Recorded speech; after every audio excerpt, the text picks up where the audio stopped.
Catarina, meu nome é Liliane Mello, eu sou doutora em Engenharia Química de Materiais pela Universidade Federal de Santa Catarina. Também estive no mestrado em Engenharia Química com a Dayana, na Unicamp. Eu dirijo uma área da sustentabilidade em Barcelona e eu também fundei uma empresa, chamada Smart Cycle, e essa empresa ela desenvolve tecnologia para automação de compliance ambiental e também voltado para o agronegócio brasileiro. Eu estou em Barcelona há alguns anos, o que me dá essa posição interessante, que eu consigo ter a visão do Brasil de fora e a Europa por dentro, Então a gente consegue ter essa dupla visão, assim. O que eu vejo com muita clareza é essa assimetria que o Brasil insiste em normalizar, Então é sobre isso mais ou menos que a gente vai conversar hoje. E, bom, primeiro a gente vai entender o que é essa lei, a EUDR, que é a lei do desmatamento, e para quem ela está realmente direcionada, quem realmente está pagando essa conta.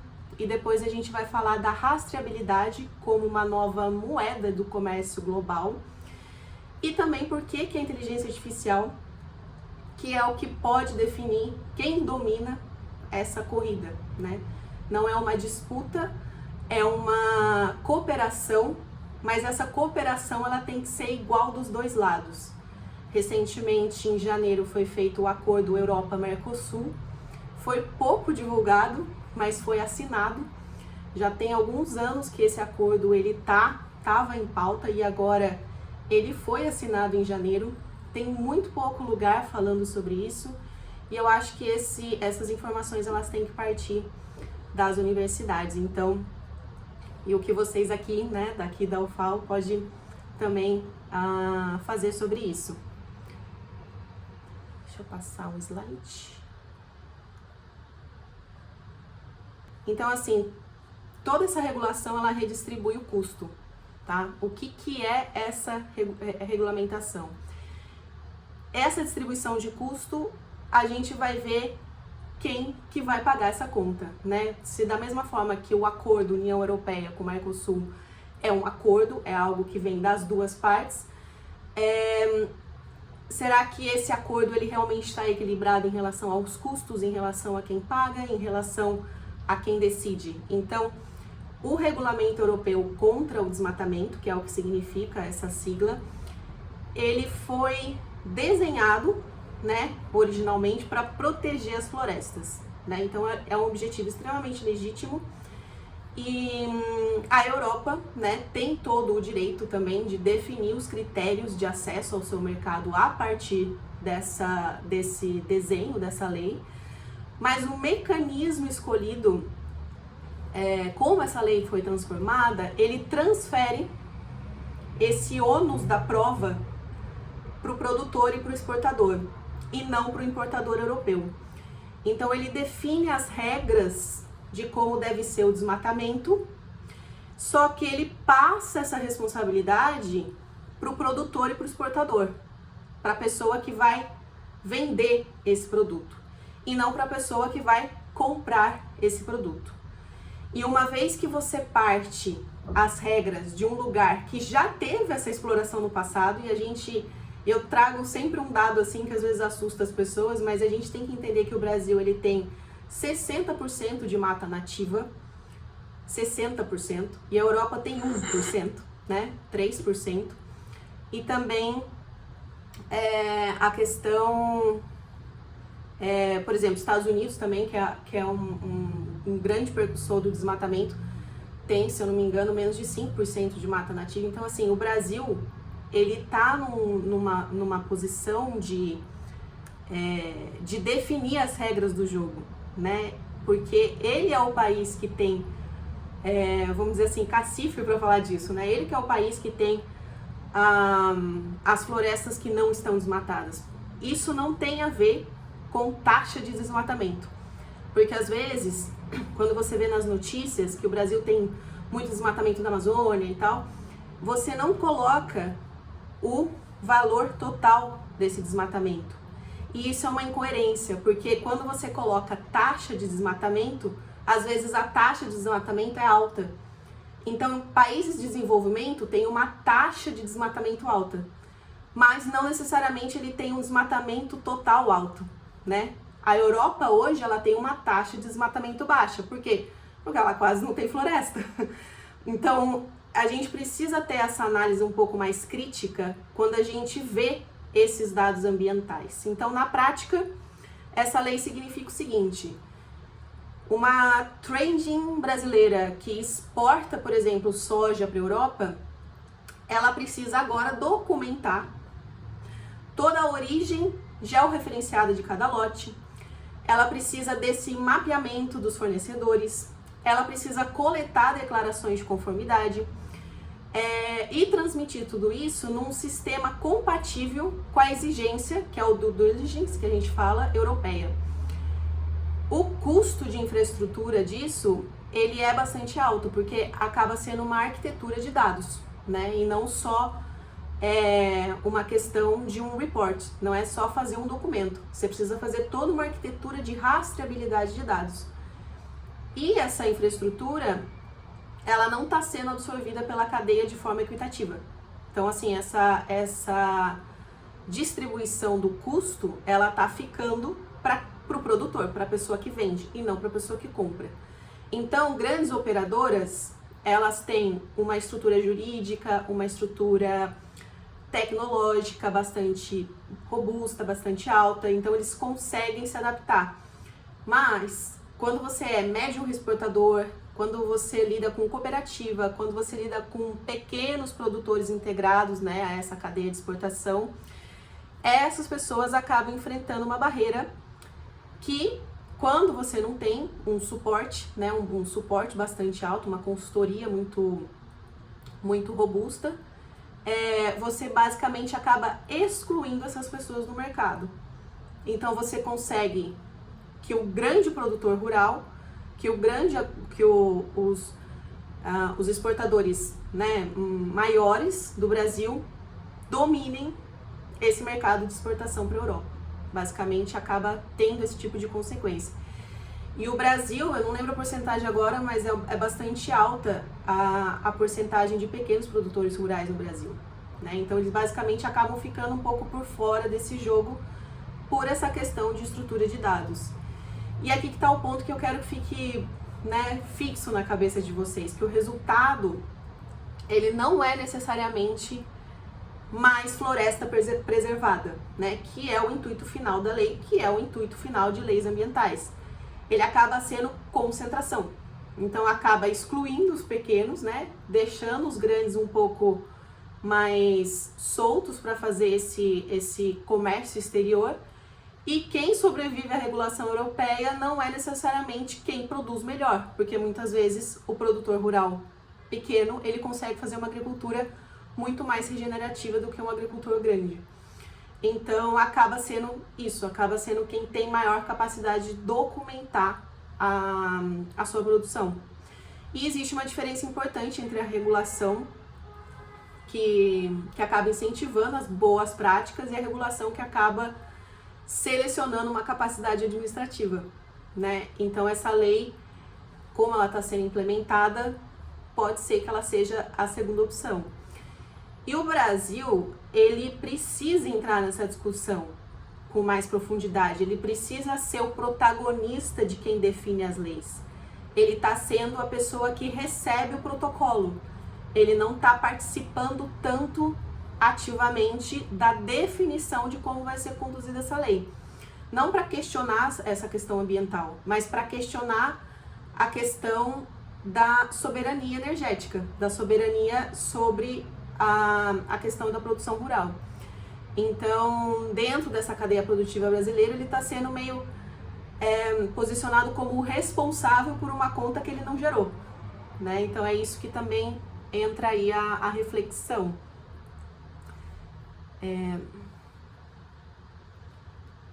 E aqui, só para dar um dado para vocês,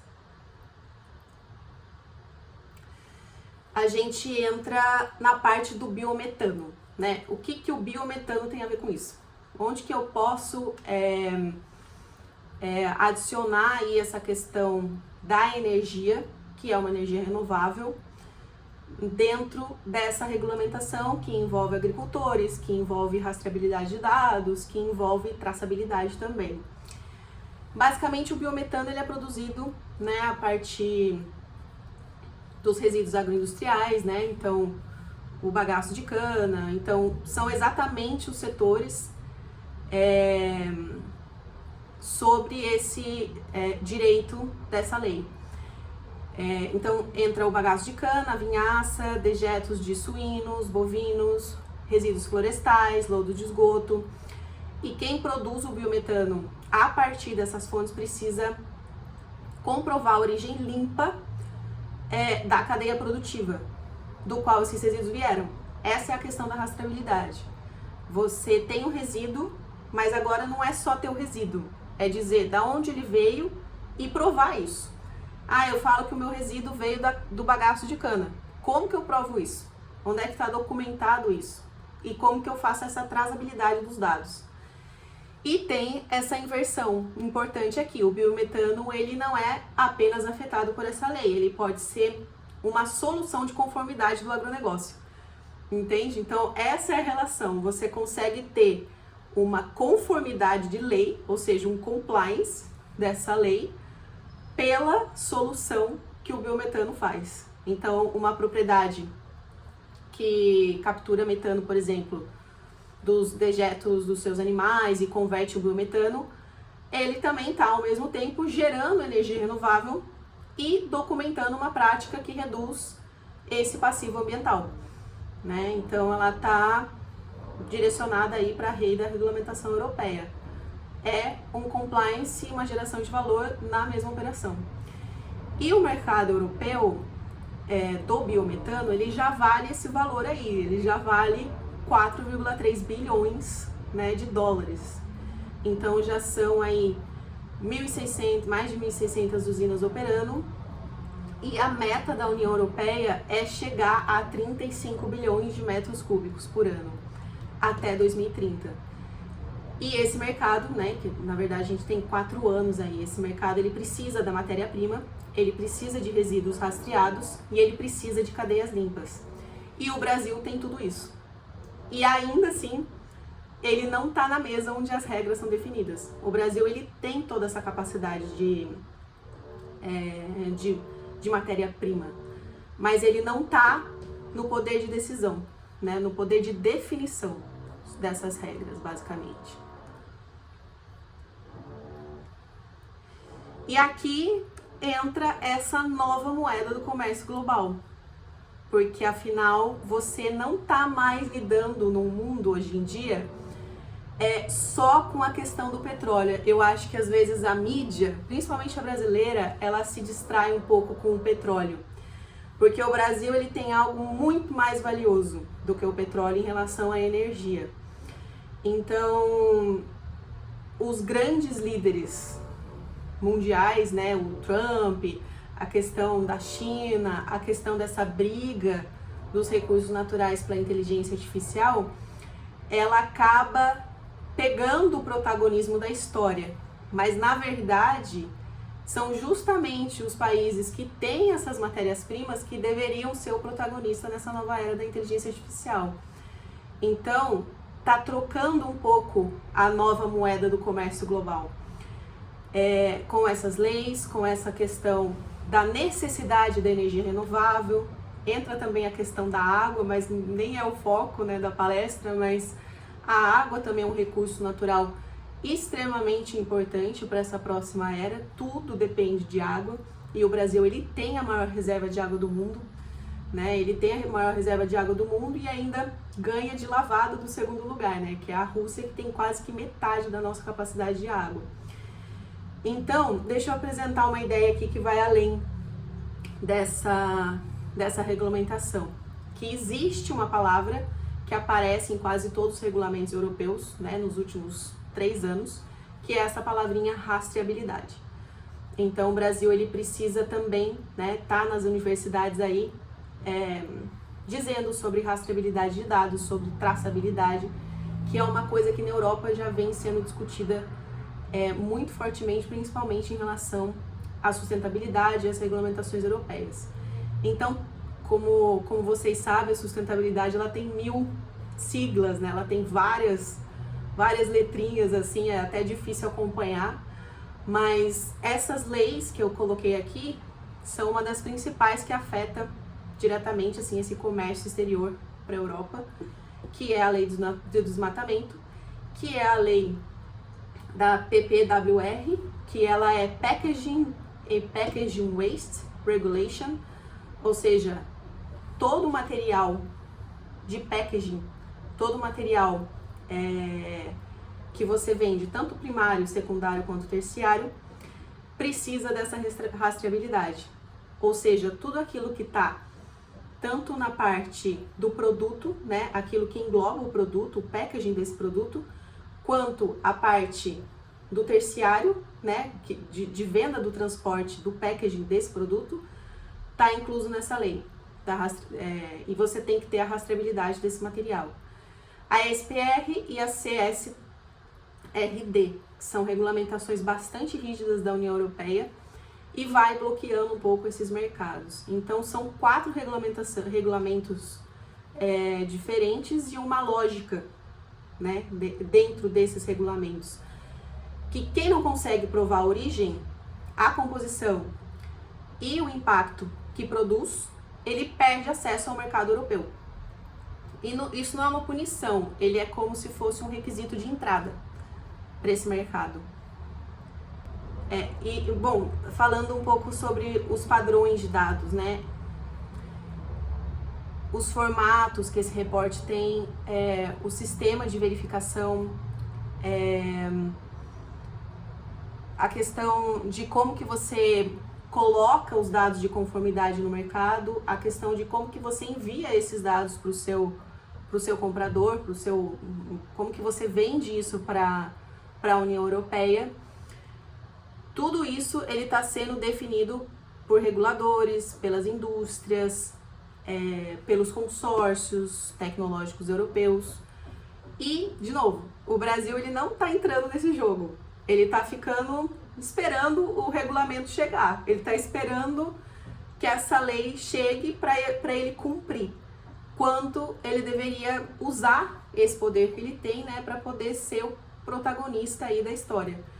Então, acaba sendo uma barreira técnica disfarçada, né? Acaba sendo uma barreira técnica camuflada ali dos requisitos ambientais.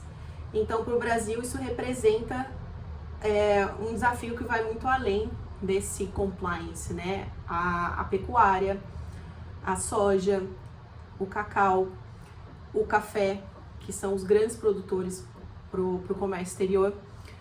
Tudo isso, ele está direto nessa lei do desmatamento. Então, a indústria química, a embalagem, o têxtil, todos estão afetados pela indústria da embalagem e por essa ESPR também. Então, a pergunta que as empresas brasileiras, elas, né, as exportadoras, principalmente para o mercado europeu, precisa responder, ela não está só dentro da lei, né? Ela tem que ser uma questão de infraestrutura de dados para provar que estão dentro da lei. Então, rastreabilidade, nesse contexto, já não é mais uma ferramenta de gestão interna, já não é mais um dashboard, né, que os agricultores têm para avaliar ali se tá certo, como é que tá andando minhas embalagens, como é que tá andando aqui a questão da minha produção. Isso acaba sendo um ativo estratégico, acaba sendo uma decisão estratégica. Então, quem tem essa decisão estratégica consegue vender. Quem não tem essa decisão estratégica, explica, basicamente. Então, e essa explicação, né, no mercado europeu daqui para frente, já não é mais suficiente. Acaba tendo essa diferença. E aqui eu queria comentar com vocês essa questão da inteligência artificial e dar um outro olhar sobre a inteligência artificial que normalmente as pessoas estão tendo. As pessoas acham muitas vezes que a inteligência artificial ela vai substituir empregos, ou ela vai ou que ela é o chat GPT, ou que é só você fazer uma pergunta ali, e às vezes o brasileiro ele dá uma distraída, né? O brasileiro ele gosta muito de meme, essas coisas de rede social, e acaba vendo a inteligência artificial um pouco como de novo, com uma visão de commodity. Olha que curioso a gente né? A gente faz isso com o agronegócio, a gente faz isso com os nossos grandes ativos, tanto ambientais quanto ativos, né, de venda de produto. A gente transforma nosso ouro em commodity, e a gente está fazendo isso também com a inteligência artificial, em vez de pegar a inteligência artificial e transformar isso no nosso maior diferencial. Então, ela acaba sendo uma resposta estrutural para esse problema. O Brasil, ele deveria estar usando a inteligência artificial para isso, para solucionar o nosso agronegócio, para solucionar dados, porque afinal, a inteligência artificial ela tem uma grande capacidade de dados, ela tem uma grande capacidade de rastrear dados e tem uma grande capacidade de estruturar dados. Então, a gente deve usar a inteligência artificial para resolver nossos problemas internos, né? Para resolver problemas que antes era quase que impossível. E, além disso, é um ativo muito grande educacional, porque hoje a gente não precisa mais estar em Harvard para ver uma palestra de Harvard. A gente pode perguntar para a IA sobre alguma palestra de algum professor ali que realmente vá me explicar como é que funciona a rastreabilidade. Então, assim, as perguntas que a gente está fazendo para a IA tem que ser bem mais profundas do que a gente está usando, né? Tem que ser uma coisa de olhar para o Brasil mesmo, de olhar para os problemas, que a gente tem vários, e poder ver como sair na frente de toda essa questão, né? Porque uma vez que a gente está cheio de problema, então a gente tem muita oportunidade para resolver também. E a maioria das empresas brasileiras, ela ainda não sabe onde é que está esse gap. E é por isso que, né, os estudantes de universidade, as pessoas que têm um conhecimento um pouco mais aprofundado, deveria estar focado nisso, né? Deveria estar olhando para esse lado. Não... E as empresas, não é que elas não têm assim por falta de intenção, é por falta de visibilidade mesmo. Elas não sabem quais fornecedores da cadeia estão na área de risco, quais lotes precisam de documentação complementar, onde é que estão os pontos cegos do sistema de rastreabilidade. Muitas vezes um agricultor, um produtor rural, ele não tem esse conhecimento, às vezes ele nem sabe o que é IA, e às vezes não sabe nem onde que vai chegar, da onde que vem essa lei. Só vai chegar ali para ele, olha, você precisa cumprir isso daqui, senão você não vende mais. Então, usar a inteligência artificial para isso, para que essa informação também chegue nessas pessoas, para como que a gente vai solucionar todos esses problemas. É uma divisão, né, de tarefas, assim. Tem muitas tarefas, tem muitas camadas para serem resolvidas. E a IA resolve exatamente isso. Ela consegue cruzar os dados georreferenciais da propriedade com alertas de desmatamento em tempo real, se precisar.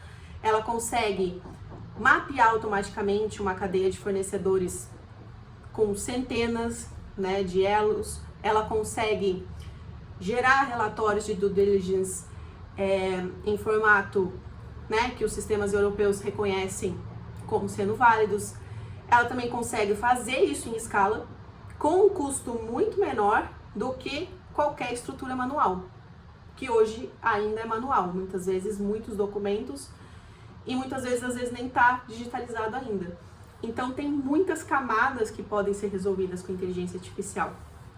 E o ponto estratégico, ele vai justamente além desse compliance.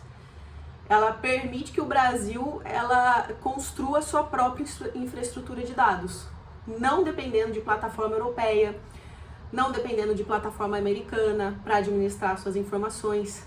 E como hoje dados é uma coisa realmente muito, muito válida, a gente está deixando esses dados nas mãos dessas pessoas que estão decidindo regulamentos, nas pessoas que estão decidindo as novas regras do jogo e que não estão com a capacidade, né, dos materiais para definir essa regra do jogo. O Brasil, ele tem todos esses materiais, o Brasil, ele tem toda essa infraestrutura, ele tem os commodities e ele tem capacidade de transformar esses commodities em produtos extremamente valiosos, né? E começa por aí, começa por essa capacidade de saber conduzir os próprios dados. Então, se o Brasil ele capacita os pesquisadores, os engenheiros, os desenvolvedores para construir essas ferramentas, ele deixa de ser cliente da tecnologia estrangeira e ele passa a ser um exportador de solução. Então, as regras acabam sendo definidas por quem tem a infraestrutura, por quem tem a capacidade de formar as energias renováveis, e ele exporta essa solução. Ele acaba sendo exemplo e não comprador da solução. Então, essa é a diferença de quem compra, né, o sistema e vende o sistema.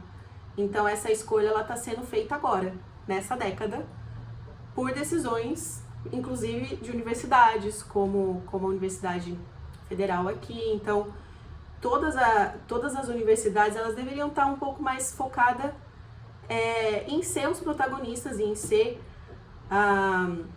os precursores dessa solução, né? E aqui que entra esse paradoxo brasileiro, né? Porque nesse contexto, né, quando esse contexto vem em mente, e a gente olha para o biometano especificamente, o Brasil, ele possui uma das maiores bases de materiais do mundo para liderar o biogás, em escala global. Ele tem resíduos agroindustriais abundantes, porque a gente é um dos maiores, né, exportadores agrícolas do mundo, e a gente muitas vezes acaba sendo contra o agronegócio ou por alguma pauta ambiental, ao invés de transformar o agronegócio nessa capacidade regenerativa, nessa capacidade de venda, nessa capacidade de autonomia, e transformar esse ativo que a gente tem em algo muito mais valioso. Porque muitos desses resíduos, né, cerca de 80% ainda é inexplorado. Então imagina, o saneamento tem um enorme potencial de captura de metano e ainda tem esse valor inexplorado. O setor sucroenergético é extremamente consolidado. A capacidade técnica das universidades, né, e os centros de pesquisas também. Então assim, a gente tem estrutura para isso, que muitas vezes é melhor do que lá fora. A grande questão é colocar energia nisso para que realmente vire algo plausível, né? Para que vire algo real e sair um pouco só da pesquisa e ir para a implementação. E ainda assim, o país ele permanece como fornecedor de insumos e territórios de implementação, né? Enquanto esse desenho da tecnologia, de regulamentação, de regulatório, né, o desenho regulatório e também a parte estratégica, ela acaba sendo definida lá fora. Então, enquanto o Brasil ele ainda não estiver sentando nessa mesa, a gente vai ser esse comprador, né, desse desenho tecnológico, que está sendo redesenhado agora. Então, o desenho que a gente tinha já não está valendo mais, porque a era do petróleo e o que a gente tinha para a era industrial está mudando para a era digital, está mudando para a era da inteligência artificial e está mudando os recursos naturais que precisa para a inteligência artificial, né? E aqui entra um pouco a questão da visão de quando o Brasil olha para o biogás e de quando a Suécia, que é da onde veio essa definição dessa lei, olha para o biogás. Então, o Brasil, quando olha para o biogás, ele vê, estou ocupando o campo, né, importando tecnologia, e a Suécia, quando vê isso, ela vê um grande ativo estratégico de soberania energética. Então o Brasil está enxergando recuperação de resíduo, ativo de ESG, e a Suécia está enxergando como soberania energética. Então existe esses dois modelos, né, de estar pensando no mesmo biogás. E para listar alguns aqui para vocês, a Suécia ela não enxerga o biogás como solução ambiental, por mais que seja uma pauta ambiental, porque essa lei é do desmatamento, né? Então em relação ao meio ambiente, vamos proteger o meio ambiente, mas ela não enxerga dessa forma, ela não enxerga só como solução ambiental. Biogás, ele é política industrial, ele é a segurança energética, ele é um posicionamento geopolítico, ele integra a mobilidade, ele integra a indústria pesada, ele integra a resiliência urbana. Então ele é tratado como uma infraestrutura estratégica, não como um projeto que é demonstrativo. E em janeiro desse ano, o governo de São Paulo e a Embaixada da Suécia, eles assinaram um acordo de cooperação para o desenvolvimento do biogás. Essa notícia ela foi recebida como um sinal que seja positivo, né, para uma colaboração internacional, mas se você olhar com cuidado, né, ela revela justamente essa assimetria estrutural que o Brasil está normalizando, e ele insiste nessa normalização. Quem definiu o que a gente tem? Quem definiu o modelo tecnológico? Quem definiu o desenho regulatório? Não foi a pessoa que tem o biogás, né? Então o Brasil, ele segue tratando o biogás como pauta ambiental, acessória basicamente, ativo de ESG, ele perde as chances de transformar essa abundância natural em poder econômico, em poder tecnológico, em poder diplomático. A gente basicamente tem todos os recursos e está tomando uma posição passiva em relação a ele, que é um pouco a visão, né, que a gente já tem sobre o agronegócio, que é essa venda de commodities. Então, e da onde que vem, né, e eu vou insistindo assim, da onde vem esse protagonismo de começar um diálogo sobre isso? É justamente das áreas mais tecnológicas, de institutos de pesquisas, das universidades, tipo, promover esses diálogos, essa própria oportunidade de estar aqui, já mostra que a universidade, ela tem essa capacidade, né, de transformar.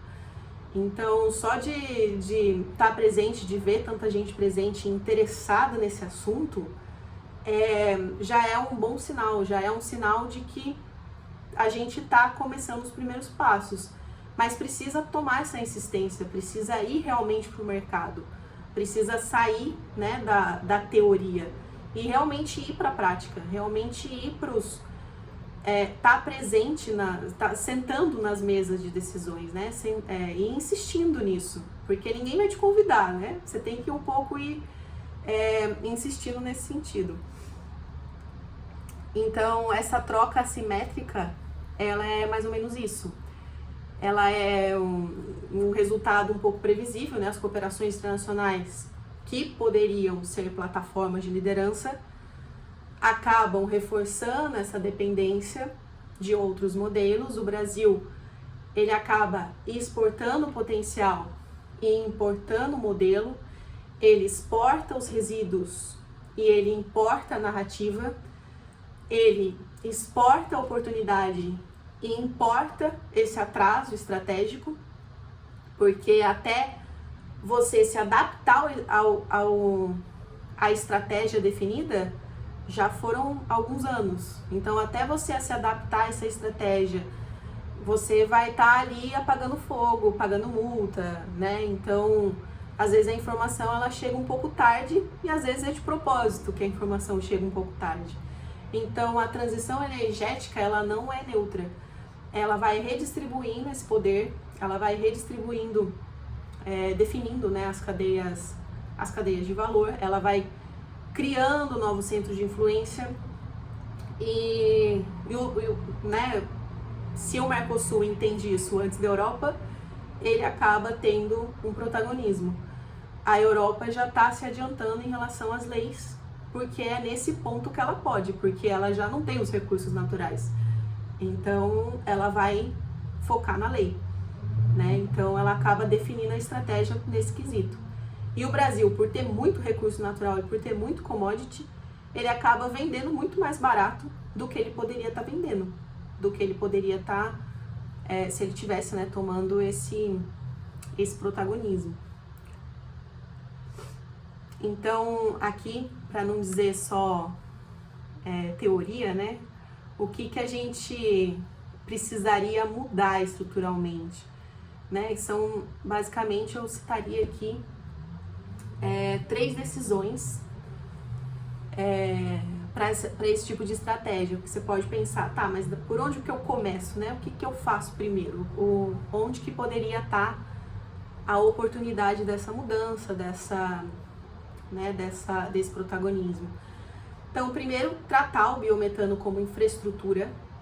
O biometano é toda uma infraestrutura, não é só uma questão de estudo, é uma questão de infraestrutura, não como projeto demonstrativo.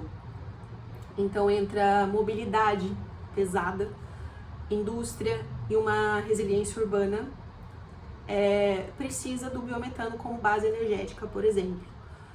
E o biometano vem desses resíduos agrícolas, então os resíduos agrícolas, eles estão sendo desperdiçados, estão sendo tratados como resíduos, por exemplo.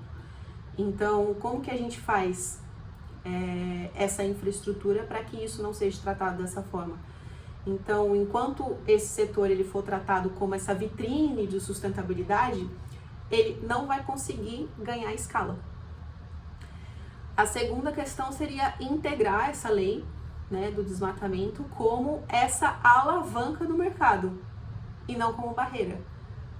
E que não seja uma lei que vai chegar na sua mesa e você vai tomar uma multa porque você não conseguiu cumprir ela daqui a um mês, né? E o prazo era daqui a um mês. Então, as empresas que elas conseguirem mapear essa exposição agora, né, constitui a infraestrutura de dados antes dessa exigência e antes dessa crise, ela vai ter um acesso preferencial ao mercado europeu por anos. Então, enquanto essa lei entrar, o Brasil já está preparado, você consegue, né, manter uma boa relação. Então, antecipar esse compliance acaba sendo uma vantagem competitiva e não um custo, né? E a terceira coisa seria criar marcos regulatórios próprios e exportar esse modelo brasileiro. Que a gente seja o exportador de modelo. Porque a gente tem os dados suficientes para ser esse protagonista. Então, em vez de importar um modelo sueco ou um modelo europeu, o Brasil ter condição de construir um framework, né, regulatório, baseado na sua própria realidade de dados, né, que seja tropical, que seja agroindustrial, que tenha escala, e poder exportar esse modelo para outros países em desenvolvimento que também estão enfrentando o mesmo desafio. Então, a gente acaba sendo líder nessas decisões, né? O Brasil, o problema nunca foi a falta de recurso, né? Sempre foi essa questão realmente estratégica, digamos assim.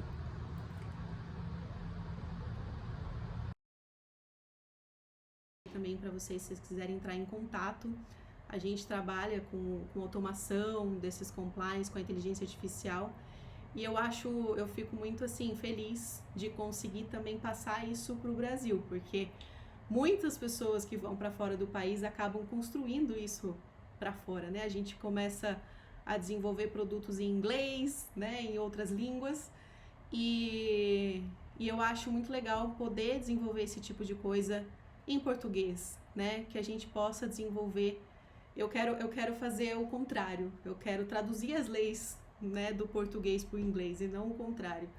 Então, fica aí também um convite para quem quiser entrar em contato.